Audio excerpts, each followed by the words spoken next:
lalaki. Kahit ganun.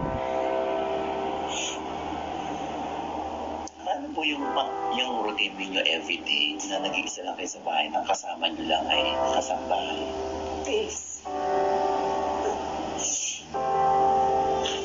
Ganun ko kamahal ng mga anak ko. Nung time na tinanong ako bakit hindi ako makapartner, naubusan na kasi ako ng time eh. Sabi ko, kung magkakaroon ako ng katuwang, tapos yung anak kong lalaki maiilang or mawawala ng lugar sa akin, hindi bali na lang. Mas pipiliin mo yung Mas sila na pipiliin ko na sila.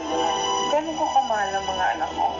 kaya mong isakripisyo yung sarili mo kaligayahan para sa... Kahit buhay ko, ibibigay ko.